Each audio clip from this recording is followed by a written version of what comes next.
Лос-Анджелеске келдик. Бул Керимдин төрөлүп өскөн жери. Лос-Анджелес туулган жери топурак алтындыр. Үйүнө чакырды.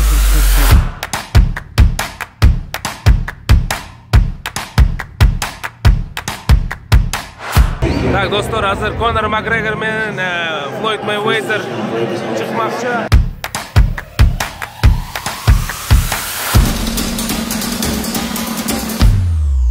Артындагы дарбазанын артында Майкл Джексон жашаган.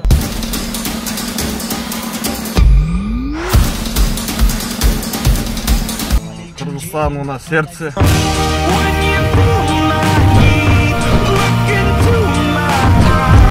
Өзүнчө Джек мен Роуз кошулду. Джек мен Роуз çalında. Роуз өзгөрүп кетти.